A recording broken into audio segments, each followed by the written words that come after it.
pengarah pilihan raya PN Datuk Seri Sanusi Makno mengumumkan bahawa rundingan kerusi itu telah selesai kan. Tapi apa maknanya itu pun tak tentu jugalah bila ditanya sama adakah PAS akan berkempen di kerusi-kerusi bersatu, dia tak jawab. Sebab rentetan daripada pengumuman itu ada dua lagi pengumuman kan. Satu, wawasan tidak bertanding langsung. Jadi maksudnya yang akan bertanding di Johor itu ialah Bersatu Camp Tan Sri Muhyiddin lah. Bukan X Bersatu dalam wawasan sekarang. Itu satulah. So bersatu yang itu PAS telah putuskan hubungan.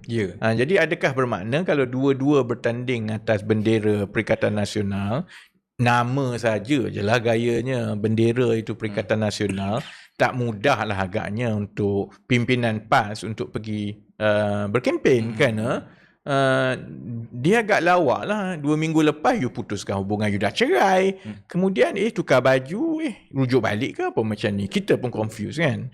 Satu lagi pengumuman yang dibuat oleh satu lagi parti komponen Perikatan Nasional ialah Gerakan mengumumkan mereka menarik diri dan tidak akan bertanding di Johor. Dan sumber-sumber yang dilaporkan oleh media ialah kerana Gerakan tidak bersetuju kerana kerusi-kerusi yang mereka minta, yang mereka rasa kerusi campuran, tapi pelik jugalah kan. Maksudnya Gerakan tarik diri, tak nak bertanding sebab tak dapat kerusi campuran yang banyak Melayu. Sebab dia tak puas hati kerana kerusi-kerusi yang diberikan itu, dia kata kerusi itu ialah kerusi tegar yang susah nak menang. Kerusi tegar tu termasuklah contohnya Skudai ke Senai ke kan, Perling ke. Ini kerusi-kerusi yang majoriti Cina. Jadi itu tugas dia untuk mendapatkan. Jadi lawak lah dia mengajuk kan, menarik diri, tak nak bertanding kerana dia tak dapat kerusi-kerusi Melayu. Jadi memang pelik lah kan. Jadi PRN setakat ini ialah PRN yang paling kucak kacir dan lawak lah dengan segala mesej yang ada. Saya pun tak pasti sebenarnya apa pandangan pengundi-pengundi di Johor nantilah melihatkan gelagat segala jenis drama yang berlaku sehari ke sehari.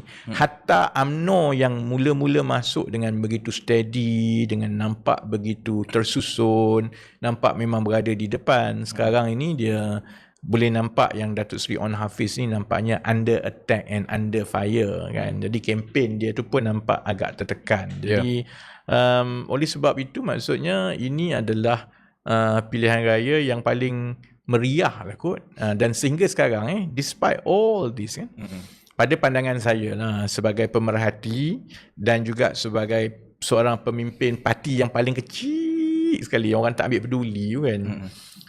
Sehingga sekarang tak nampak sebenarnya apa naratif yang dibawa oleh parti-parti besar ini nak masuk pilihan raya negeri ni.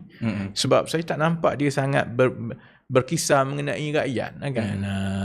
Kalau PH dengan BN ni nampak siapa ambil kredit. Kan, kalau BN dia kata dia bangunkan, PH kata dah kita orang yang buat. Lepas tu bergaduh pasal banyak mana duit bagi, macam-macam lah kan. Tapi saya masih lagi, PN memang tak dengar cerita langsung lah kan. Dia pun sebelum ni tak tentu pun boleh bertanding ke tidak. Jadi setakat ini saya tak nampak lah tanda-tanda yang ada parti yang besar ini yang nampaknya ada strategi naratif yang baik lah. Tapi kalau kita tengok kali ini juga, selain daripada tawaran dan juga apa yang nak dibuat kalau menang semua, juga mungkin adalah ground untuk test penjajaran politik. Sebagai contohnya kita tengok bagaimana ada yang katakan bahawa sebenarnya kali ini nak cuba test wawasan kerjasama muafakat nasional dahululah, tapi melalui Barisan Nasional, PAS dan juga wawasan sebagai contohnya. Tapi kalau baca mesej-mesej tersirat pasal wawasan ni, sebab wawasan menampilkan diri mereka sebagai jambatan. Ya. dan jambatan ke arah penjajaran pengundi lah. Tapi kalau kita baca yang tersurat, jambatan ini, jambatan dari antara siapa ke siapa, mana ke mana. Saya tak nampak dia jambatan antara Bersatu Tan Sri Muhyiddin dengan PAS Datuk Seri Hadi Awang. Dia punya bergaduh tu dah memang, aku dengan Anwar pun tak gaduh macam tu kan. Paling kurang aku cucuk dia sikit je kan. So nampaknya memang no turning back. Jadi kalau jambatan yang sering diwar-warkan sebagai fungsi strategik wawasan ini, yang saya boleh faham ialah jambatannya ini adalah di antara UMNO dengan PAS. Dan di tengah-tengah itu ialah Datuk Seri Hamzah Zainuddin dan wawasan sebagai jambatan kedua, yang itulah ke arah penyatuan ummah. You nak panggil apa, panggil lah Muafakat 2.0 ke apa semua, panggil lah kan. Jadi yang itu yang saya nampak. Macam mana ini akan dimainkan dalam PRN Johor, saya ingat kita hanya boleh nampak selepas pengumuman calon nantilah.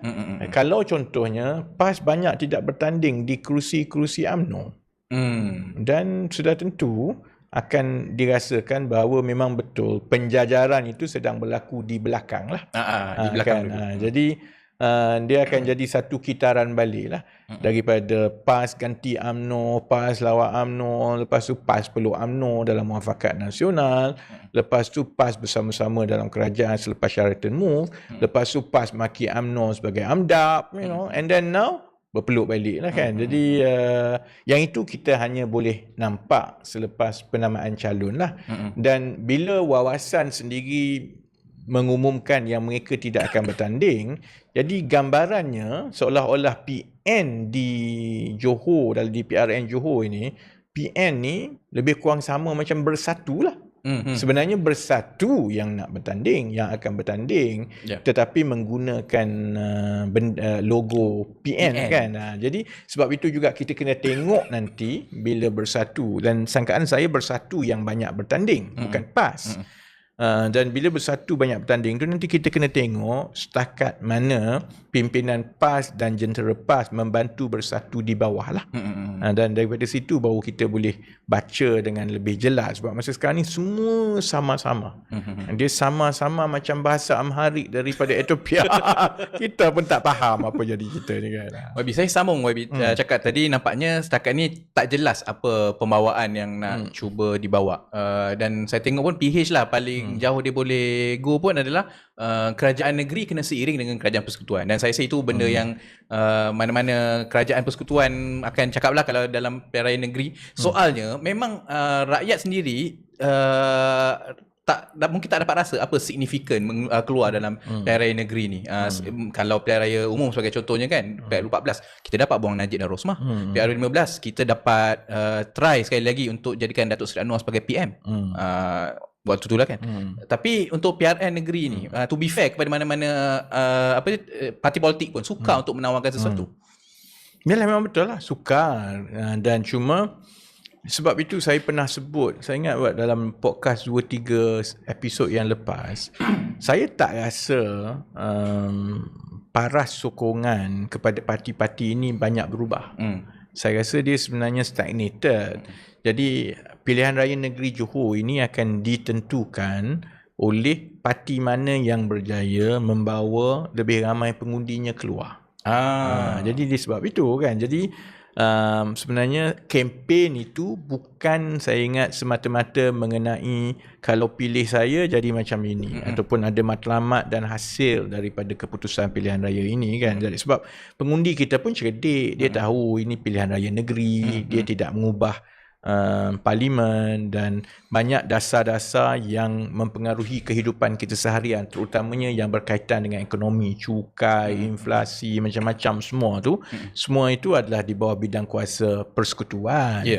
Jadi saya ingat pengundi faham yang itu. Jadi cabaran kepada baik PH, BN dan PN dan juga bersama selepas ini ialah bagaimana kita menarik perhatian pengundi-pengundi supaya mereka merasa teruja untuk keluar mengundi.